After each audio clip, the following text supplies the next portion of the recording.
C'est le moment de notre rencontre hebdomadaire avec le député Matane-Matapédia, Pascal Bérubé. Bonjour, M. Bérubé. Bonjour.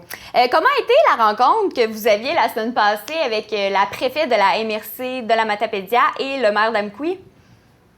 De bonnes rencontres, ça nous a permis de faire l'inventaire des dossiers prioritaires pour la Matapédia, pour une relance économique. Donc, à la MRC, évidemment, c'est des dossiers qui touchent l'ensemble des municipalités. Pour ce qui est de la ville d'Amqui, c'est beaucoup plus précis dans les infrastructures et ça sera le cas également avec nos échanges avec les autres municipalités de la Matapédia. L'idée, c'est de proposer au gouvernement du Québec un certain nombre de dossiers qu'on peut régler, somme toute, assez facilement avec le principal ingrédient pour que ça arrive, c'est-à-dire la volonté politique.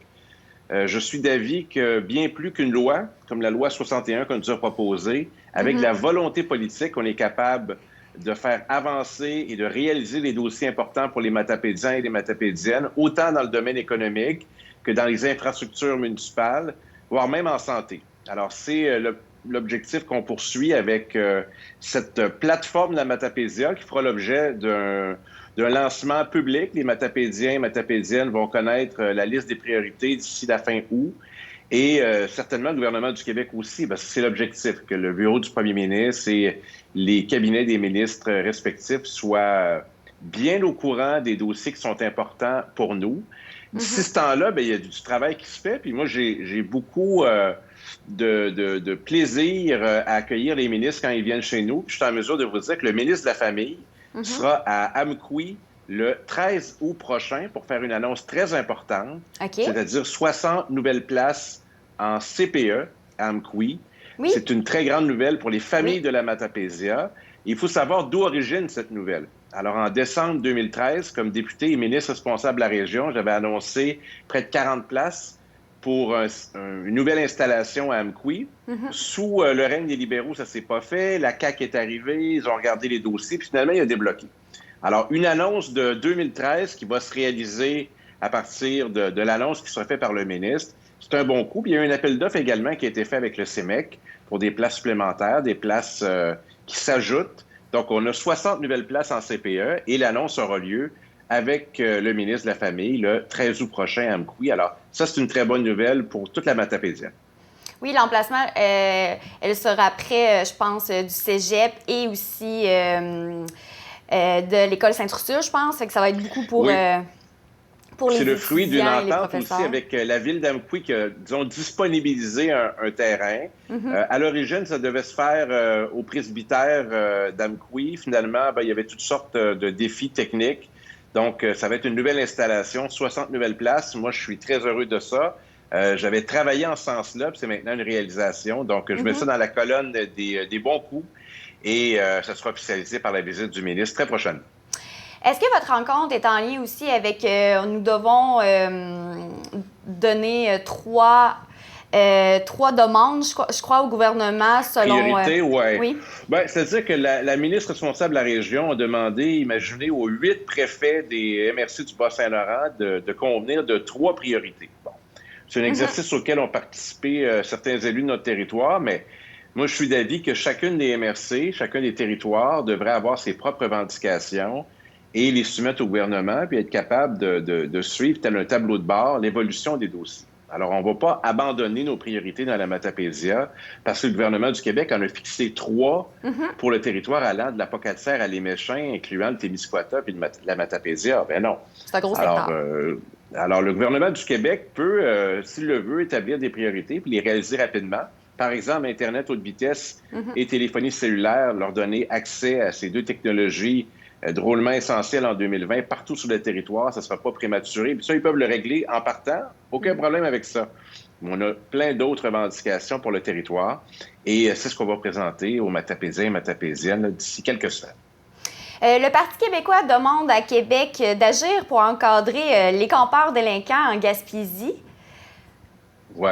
Présentement, ça bouge beaucoup dans ce secteur. On est habitué à recevoir des touristes dans la Gaspésie touristique. Soit dit en passant, on me pose souvent la question, la Matapédia fait partie de la Gaspésie touristique, mais du Bas-Saint-Laurent administratif. Ça, c'est un autre débat.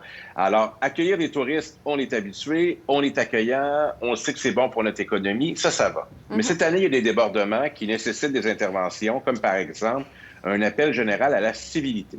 Pourquoi? Parce qu'il y a des campeurs qui décident de venir dans notre région sans itinéraire précis et sans aucune réservation sur un terrain de camping. Alors, qu'est-ce qui va arriver?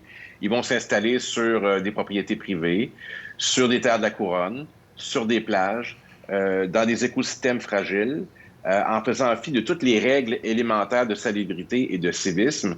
Et c'est à eux que je m'adresse. Essentiellement, si ces personnes-là ont ça en tête, ne sont pas bienvenus en Gaspésie.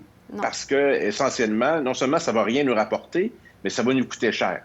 Alors, on a passé ce message-là avec ma collègue de Gaspé. On a demandé à la ministre de la Sécurité publique qu'elle fasse cet appel, voir qu'elle vienne sur notre territoire, qu'on ait des budgets spéciaux pour plus de patrouilles de la Sûreté du Québec, pour l'embauche d'agents de sécurité par les municipalités, parce qu'ils n'en ont pas les moyens pour respecter certains sites, et aussi augmenter l'affichage municipal, puis qu'on ait aussi une attention particulière pour les plages. Alors, c'est ce qu'on a demandé, et la situation dans bien les endroits à Gaspésie n'est pas sous contrôle. Contrairement à ce que le gouvernement du Québec dit, on a vu des nouveaux cas apparaître, par exemple, à Léméchin, sur le littoral. On me rapporte également qu'il y a eu des cas fâcheux à Routiéville. Il y a une petite halte là, au sud de la Matapédia, dans la baie des Chaleurs, sur la pointe de Gaspé. Alors, la saison touristique n'est pas terminée. Là, ça va se poursuivre jusqu'à la fin septembre. Alors, il faut être vigilant et c'est pour ça qu'on lance cet appel. Oui. Puis les campings en Gaspésie, tout est complet. Donc, oui, effectivement, il faut beaucoup... ça serait bien, je crois qu'il y avait 3 demandes. On disait plus de surveillance.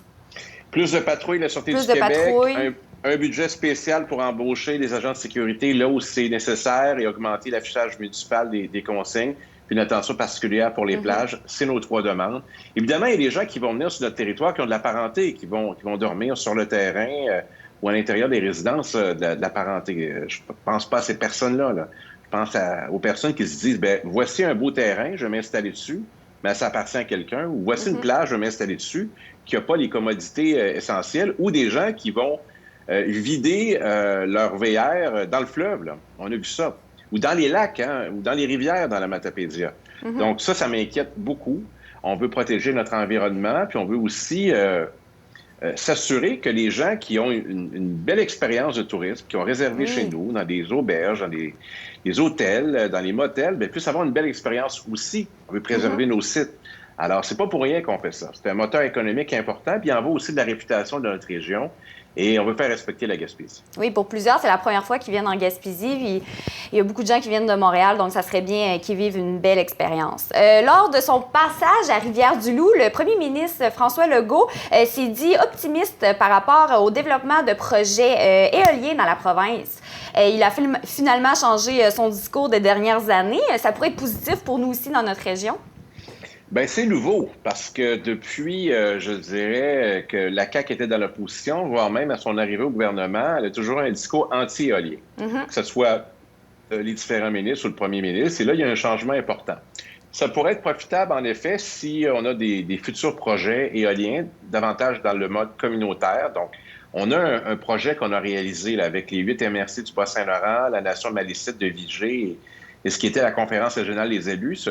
Ce projet-là, qui est maintenant une réalité, rapporte de l'argent pour des décennies dans chacune des municipalités du territoire. Donc, des nouvelles sources de revenus, puis c'est d'énergie renouvelable.